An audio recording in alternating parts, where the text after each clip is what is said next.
Strother Field itself, pick up a copy of the 2006 Celebrate Winfield History. We've got plenty of copies to go around. Colonel Mike Lynn, a late friend of mine and classmate at Ark City High School, wrote an excellent article on the base itself and the history during the war. But luckily for me, he didn't touch much on the auxiliary, so that's where we'll pick up. At first, we didn't have, from the get-go, an air base. We had an airport.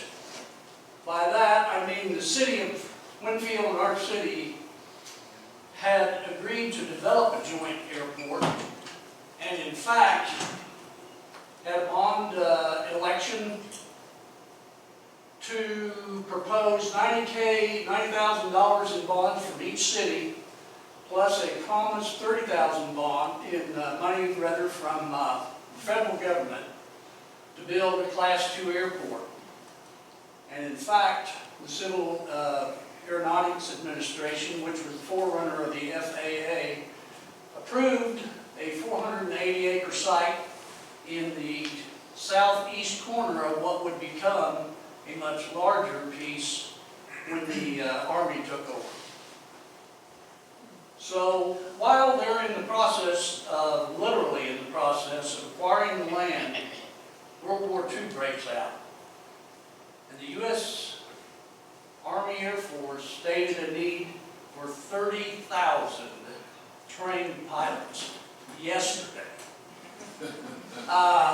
So needless to say, there were a lot of training bases sprung up all over the U.S. and several of them in the state of Kansas. In fact, besides Strother, if you just go east a little bit, Independence had such a facility. So did Coffeyville. Dodge City had one out west, and I think there was another one in the Jetmore area, or at least an auxiliary.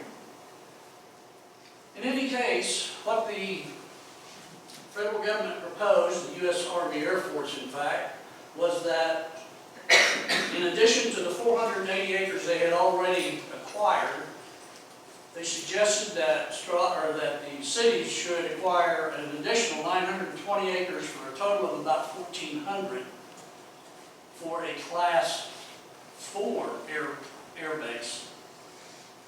The promise being, we'll lease the entire 1,400 acres from you, and when we're done with it, you get it back free and clear with the improvements, or at least most of them. So the cities agreed to that and bought the additional 920 for the total of 1,400 acres. And what that looked like, the yellow is the original 480 acres that the cities had negotiated and bought. And the red is approximately, don't hold me to every square foot of that, but that's approximately the size and shape of what they ended up buying for the air base. That's a 1950 aerial photo, by the way, after the war, but you can make out there were 4 runways, 2 diagonals there and there. There's a short 3,500, 4,000 foot north-south runway there, and what is today the main runway, which is about 5,000 feet running north and south. The big white spot you see there is the parking ramp, which was about 45 acres of concrete. So in addition to those 4 runways, taxiways, there were multiple hangars, a lot of buildings, barracks by the dozens, literally, a full hospital facility, swimming pools, rec centers, you name it. A lot of administration buildings as well as maintenance buildings for airplanes and the physical plant itself. And at its peak, there were over 3,000 military personnel on that base, plus several hundred locals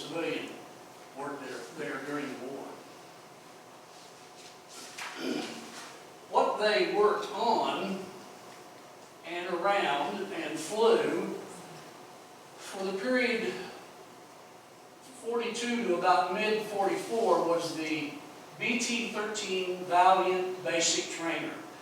And we'll stop here a minute and talk about the training program. There were 3 phases for all pilots. Primary training, about 3 months, taken in a smaller, lighter, single-engine, twin cockpit trainer. Basic training, which was done with the BT-13, and then they had 3 months of advanced training, which would put them typically into the aircraft type that they would fly during the war. Fighters, bombers, transports, whatever the specialty might end up being. The BT-13 was not exactly a hot rod. Had a big radial engine, but it was only good for about 180 miles per hour, and it had a service ceiling of 21,000 feet. Later, from 44 through the end of about 45, the base transitioned to P-47 Thunderbolt fighter pilot training. So this would have been the advanced training that I spoke of in their 3rd phase. In addition to U.S. Army Air Force pilots, there were quite a few foreign pilots trained on P-47s at Strother during that 2-year period.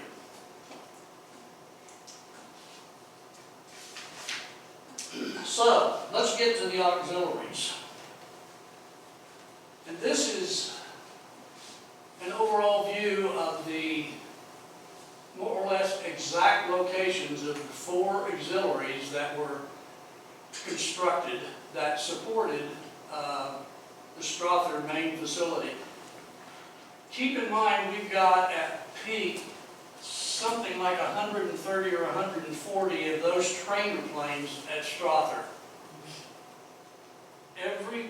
Every cadet that's learning to fly is going to do endless touch-and-go landings or full stop landings and takeoffs. So if you're going to have that many airplanes in the air, you're going to have to try to spread them out, and that was the idea here. We've got them far enough apart that the airfields did not get in each other's way as far as traffic patterns were concerned, but they were close enough that if there were emergencies, they always had a field to land relatively close by. The 5 locations that they pursued 5 locations, but there were only 4 that were developed. Starting with, on the east side of Strother, 480 acres was acquired by purchase. That was a grass strip only.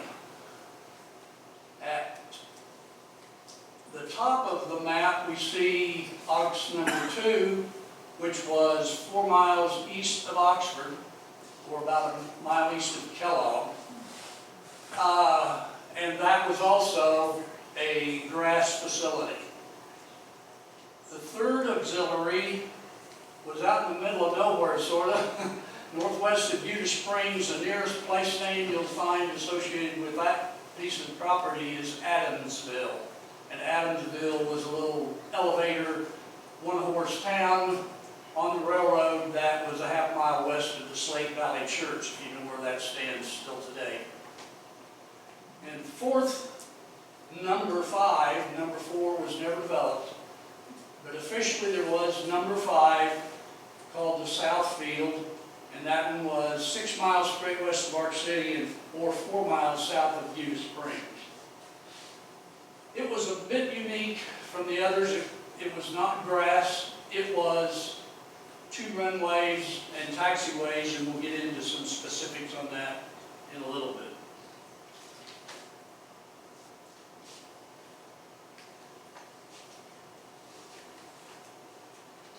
So, starting with auxiliary number 1, the 480 acres there were purchased.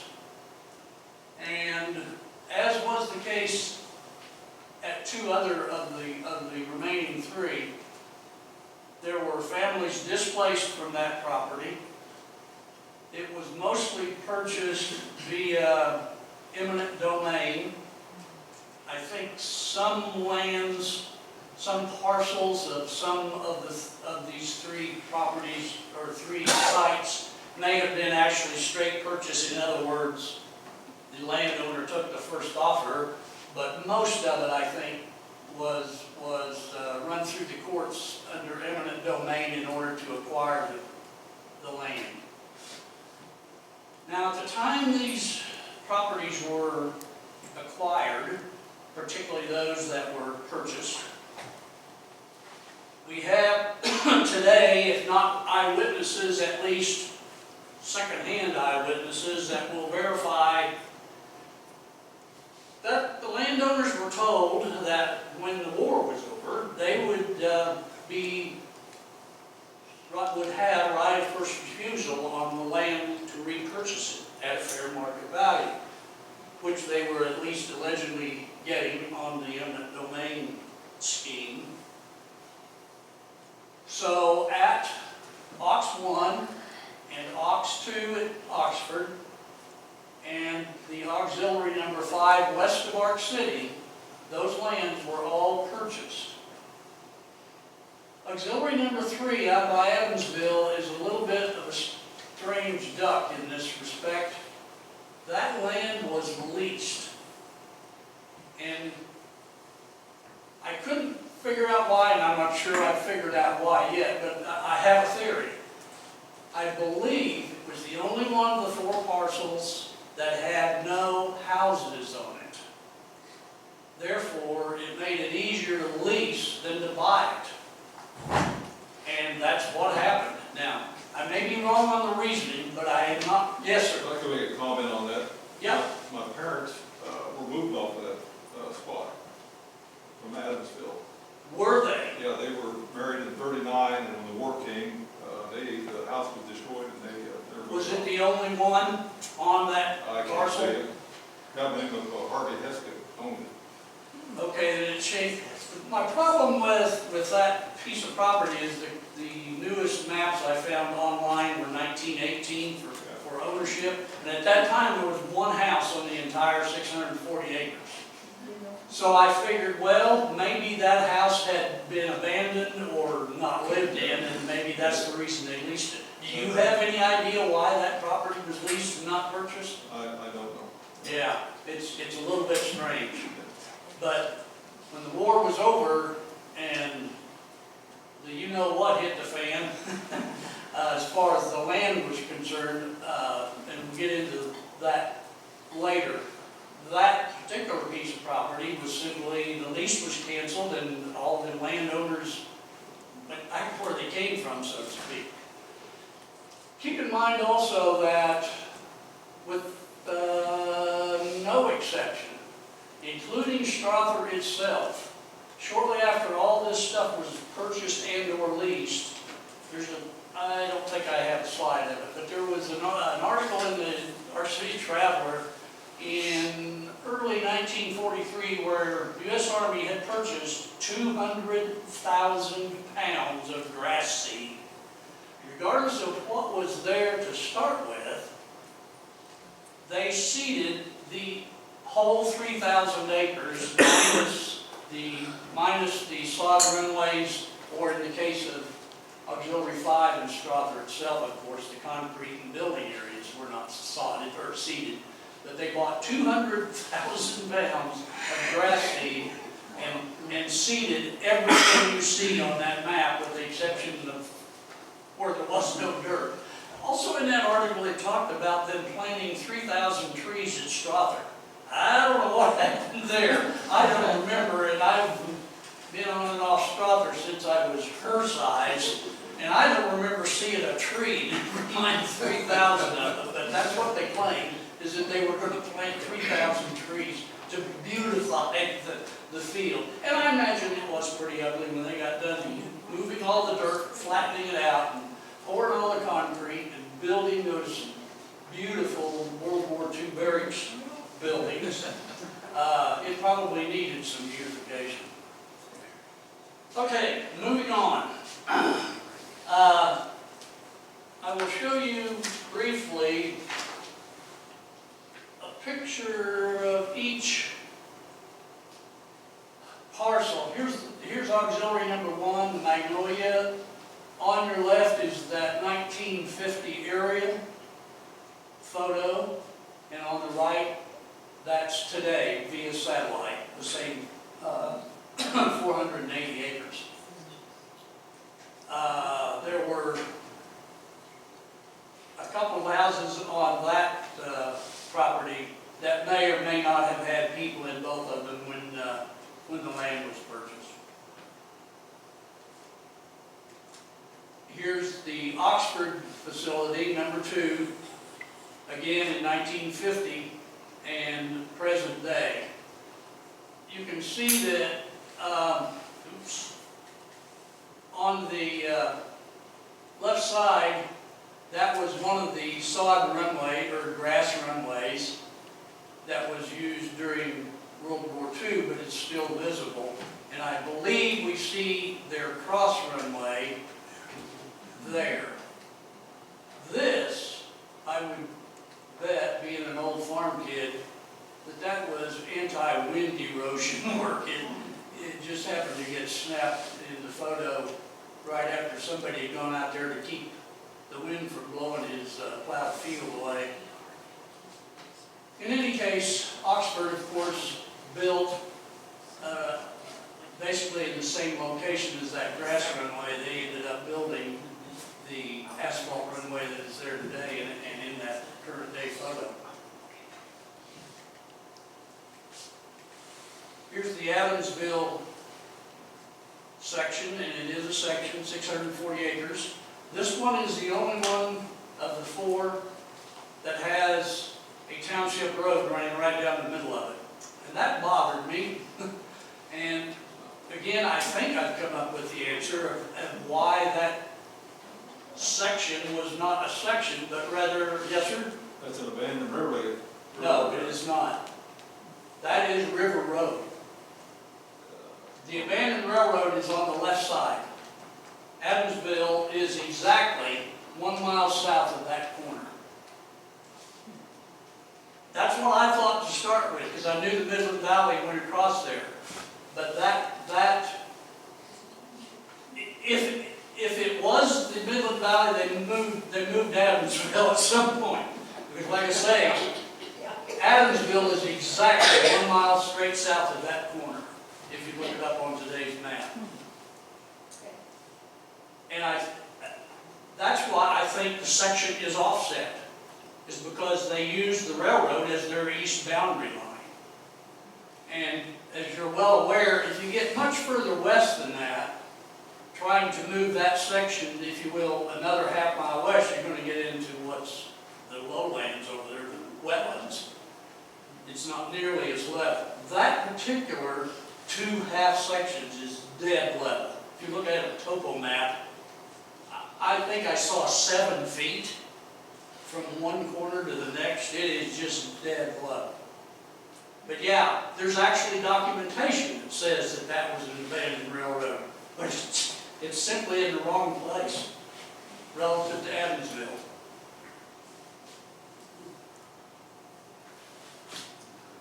Okay, at Buda Springs, or the one west of Ark City, however you want to call it, we also don't have a 1950s map like the others, but that present day satellite photo shows pretty much the same configuration you would have seen from the air in 1944, for instance. Were 2 4,000-foot concrete runways that were, I think, 250 feet wide, plus a taxiway at the bottom, and that was just a taxiway, not a runway. This is where I remember the control tower, firehouse, and what stage house, which was an operations center. Those buildings, along with that control tower, which was a full-blown, four-sided, all-glass control tower, it was the only one at any of the auxiliary fields that I'm aware of. And it stood out there until, my best recollection would be sometime in the 60s, I think that building was finally torn down. It kind of fell apart. But it was a majestic-looking little device while it stood. Okay, so we had airplanes flying like crazy from all four auxiliaries plus Strother for 4 years basically. And the war is over, so these bases are going to eventually be declared surplus. But for the immediate post-war period, in 1946, they were still under the control of the U.S. Army Air Force, with the exception of Adamsville, which I believe was returned via cancellation of leases immediately after the war. So here's where the bad guy comes in. We have something that was formed via executive order by Harry Truman called the War Assets Administration. Their job was to get rid of whatever the armed forces pointed at and said it's surplus. And that included trucks, planes, jeeps, cars, buildings, property, airports. They were declared surplus, and it was the WWII, War Assets Administration's job to peddle them or give them away in some cases. And it all amounted to about $34 billion, which doesn't seem like a whole lot of money today, but it was multiple times what it would be today. $34 billion of surplus property. Like I said, it included everything that they didn't need anymore. I saw one note that said they were selling 79,000 pairs of tire chains at one auction. Now, I don't know, probably Western Auto bought them, I don't know.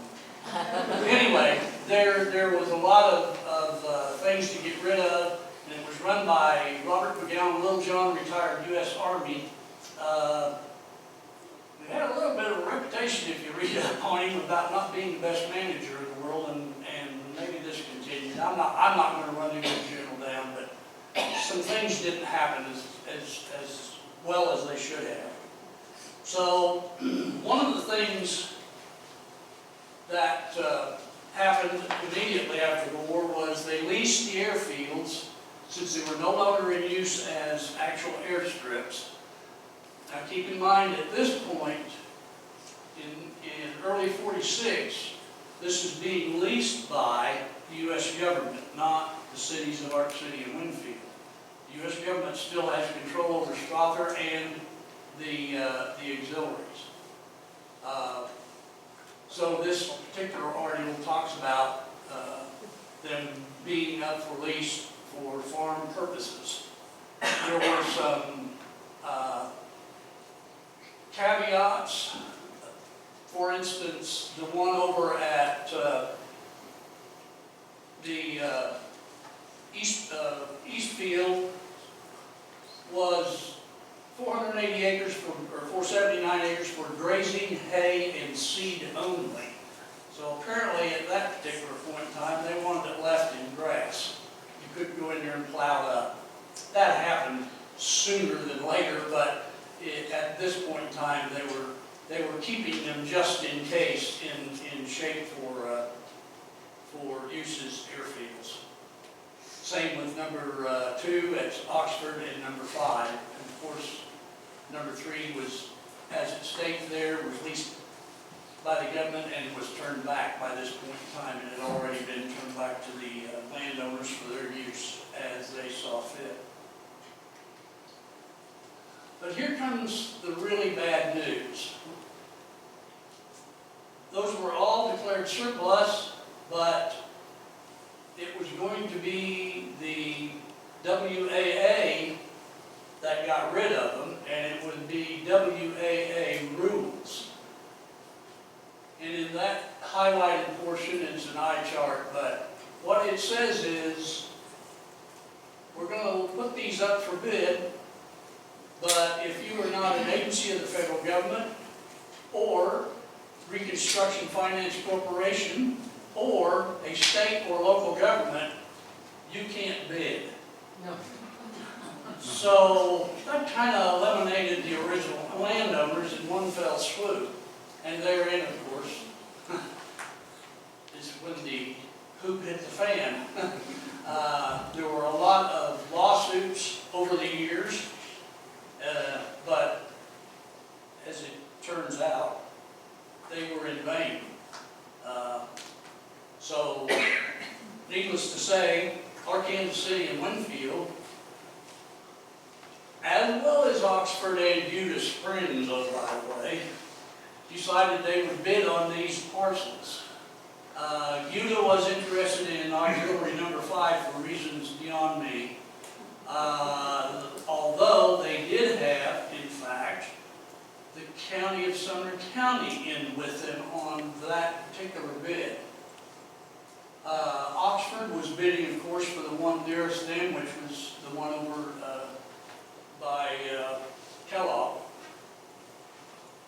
And as it turns out, of course, Strother was given, literally, auxiliaries numbers 1 and 5. In other words, the Magnolia property, as well as the property west of Ark City, south of Utah, was deeded to Kansas City Winfield, which would eventually be under the auspices of the Strother Field Commission. Oxford won the bid, such as it was, for the facility 4 miles east of town.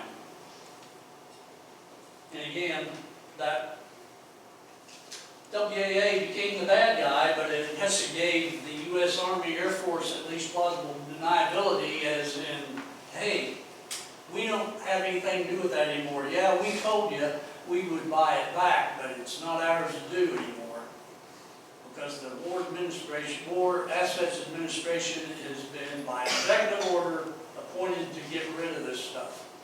It's a done deal, and it was. I had a good friend who, years after all this took place, he and his brothers attempted to sue. I don't remember now whether they sued the cities or the federal government or who, but they attempted to go to court and get their granddad's land back, but it didn't work out. That was out at the drag strip property south of Utah. That's just another clipping talking about, and I don't know why there was a delay, but notice our city of Winfield got their stuff actually deeded, or actually, yeah, I guess that's the word, deeded in September. Then it was a couple of months later that Oxford plowed through the paperwork and was given, or at least told they would be given, the Oxford Airport, what would become the Oxford Airport. The deed process were actually handed over almost a year later in 1948. That's clipping talking about the deeds for the 2 auxiliaries, and there was another clipping later that talked the same process for Oxford. It was all done the same day, in fact, on June 1st. So, and let's back up and talk about Strother itself for a minute. Keep in mind that that was leased property. It was never owned by the federal government. So, when all this is taking place, Strother was simply another matter of the lease is done, we're out of here, said the U.S. Army. So the cities had full control again of the 1,400 acres that they had purchased prior to the war, along with most of what was standing on that property was deeded over to them. There were a lot of buildings sold. I think at one point there was an auction that 130 miscellaneous structures were actually auctioned off. Under the deal, though, they had to be moved off of the grounds. So a lot of the buildings disappeared in one fell swoop. So today we've still got Strother Field, owned by the cities of Arcadia City and Woodfield, as you're all well aware, very successful enterprise, really. That facility has made the cities a lot of money over the years, as well as providing a lot of employment. Number one has been the one at Magnolia has been private ownership since about 2005. In fact, there's a gentleman in this room that owns 80 or 120, Bill, of that. 120. Right. So it's back in private ownership. The city's decided to sell that.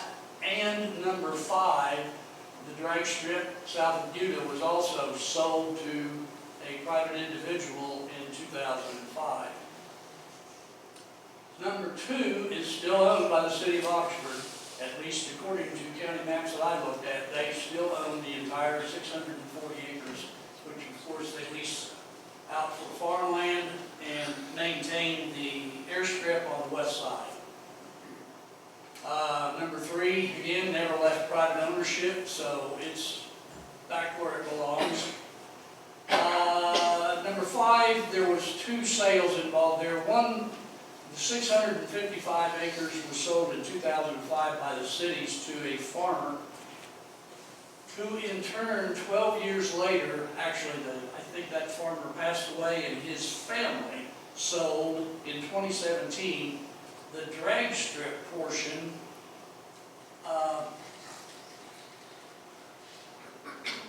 There's a drag strip oriented or a drag racing family that now owns that strip, this strip, and some acreage on the entrance and beside the drag strip, for a total of 65 acres. The family that bought the 655 total still owns the rest of it. And it's not been that many years, as you can see kind of on that map. That is 100, with the exception of the concrete, that is now 100% farmland, which would be a recent development because there were a lot of years that was just grass even before the cities bought it and seeded the rest of it.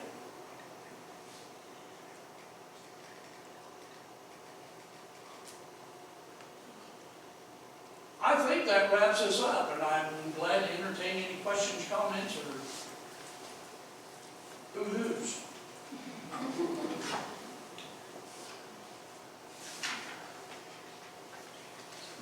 A question. Yes, sir. Over by Holland, around that little neighborhood, there's a bunch of little tiny houses that they're jammed in there real close together. I was told that those houses were from Strother. Oh, And I've been told that too. And there was others scattered around on, through town. My husband's aunt lived in one between Bliss and Andrews on 15th Street. And it was one of those, so I'm not sure if they just kind of parked them where there was vacant, empty lots, or I don't know how it was, or how many different people bought those when they were sold. right. Yes, sir. My brother-in-law owns one of the old barracks in Ark City. It's turned into a house. Oh, really? Yeah. Still standing? Yeah. Oh, cool. The skating rink out here east of Winfield used to be a barracks building. The glass Yeah. ring. Yes, My grandmother lived in a house on Gilruth Street that's right north of Walmart, runs parallel to Walmart. And there were 4 houses in a row, I think 4, that were part of barrack housing from Strother Field, little bitty. I mean, the whole house, I don't know if the whole house was as big as this one. right. And those, I don't know when they moved them there, but I think I was told our grandmother moved into her house at 403 Gilruth in about 51. Mhm. I think that big auction that they had to get rid of buildings was in 46 or 7, if I remember right. And they, like I said, it was 130 structures is what it was described as. So I'm sure that what you folks are talking about probably were included in that sale. I had 2 brothers that worked at General Electric Strother for a lot of years that lived in apartments that were still on, they were barracks buildings that were still on Strother in the 50s and early 60s. I don't know when they tore them out. There was, I'm going to say, a dozen apartments maybe, and they were big long barracks buildings that had been split into 3 pieces. And I'm guessing those apartments were no more than 800 or 900 square feet apiece. But there was a row of like 3 or 4 of them that the Strother Field Commission actually rented out to mostly Strother Field, General Electric, Pomona Tile employees. They were basic. But they were cheap. I think it was like $30 a month. Yes. If you, the museum has what started out to be a 1925 Sanborn fire map, but it's been updated through the years and glued on other pages. The last update was done in 1955, and if you look at those, a lot of those barracks were used after the 1950 fire of Richardson Hall. They were used as classrooms, a cafeteria. They were used as dorms. They actually say that they're the barracks on the map. So you could probably look through town and look at that map since it was updated in 1955 and see some other places that might state that it was barracks. Yes. On 7th Street, there are some apartments that are long and narrow. And I'm not sure if those were barracks or not, but that's about the size I that. always remember what they were, but I don't know. Yeah, Yeah. There's some off Stevens Street, yeah, there was.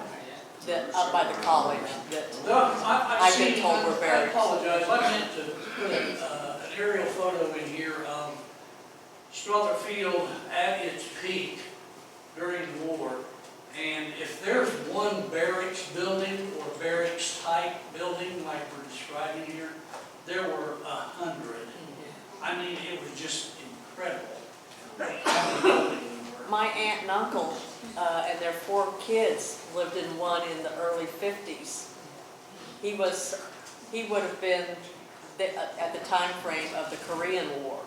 But I can remember driving from our house and used to go down the old 77, and instead of turning to the Girl Scout camp, you turned the other way to get to Strother Field at that time. I would have been 5 or so I can't tell you much detail, but I can remember going to Strother Field. And here you've got 4 kids and you've got a 2-bedroom barracks. I know a brother that, yes, exactly. Did the same thing? Exactly, 4 kids and 2 bedrooms. Yes. Yes. Well, Walter Grant was the Strother Field manager. Yes, sir. He lived in one of the barracks buildings, which right now, it's gone, but it would be right across the street from where the fire station is out there. There was a barracks building set in there, and they converted it into a home, and that's where he lived all those years. Yeah, that he was manager out there for a long time. Yeah, for years. Right. Yes. When I went to work for GE in 1978, there were 2 of the barrack buildings that were still out there on site, and we used them for We had starter shop, storage. Yeah, starter shop in one. records and all. And then later they, of course, tore down. So, Gary, was there anything on those airstrips other than just the landing strip itself? The three grass strips each had what was described at the time as a stage house, but it was an operations center. And there may have been some equipment in there, but basically it was an office and kind of a control center for the field. Probably basically for maintenance purposes.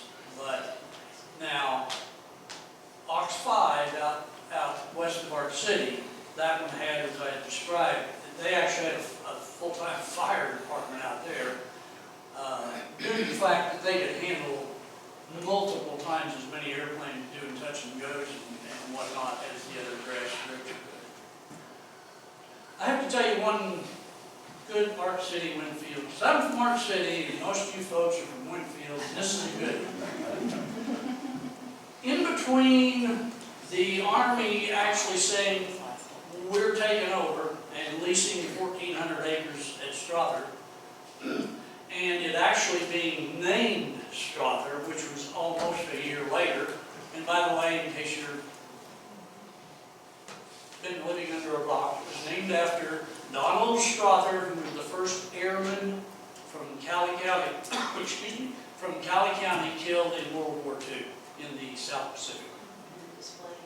Yes. Back to my story.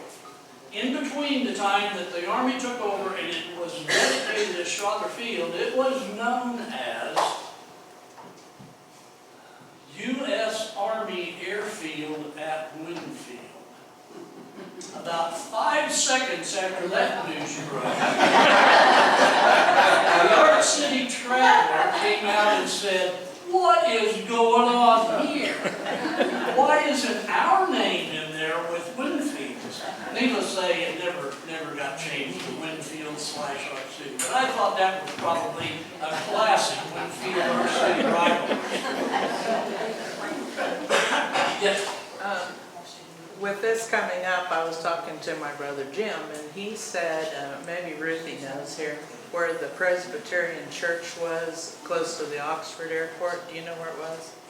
I don't know if it was actually on the property or if it was just across the road from the property. But near proximity, Yes. near Mount Vernon Cemetery. Right. And Jim said the church had to close because it was absolutely too noisy with touch and goes to have church That's on right. Sunday morning. But now, And they just closed its doors forever. and they actually moved it, and it's the Catholic Church in Oxford. Oh, I didn't know Oh, that. really? Yeah. Okay. Good information.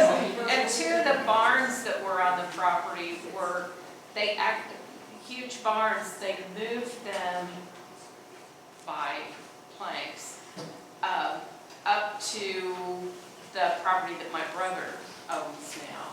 And I think it was the Fruits property at that time. Right. Excellent. Yes, sir. There's a book out there about Strother Field. I don't know who put it together, whether it was here or whether, but my dad picked it up for me 1 year from the Strother Days, that event that they were having for a few years, where the airplanes would fly in. Oh, yeah. It's got colored photos of during the war and after the war. It's probably about the size of as thick as a good magazine. You know if it had any auxiliary photos in it? Because I am at a loss to find anything, photographic evidence of any of the stuff in those auxiliaries. If I had dug it out, I would have brought it with me today. I moved to a house 1.5 years ago, and it's in a box of books. But it's one of my prized possessions, but I can dig it out. Yeah, I'll check with some folks out of Strother. It sounds interesting. Yeah.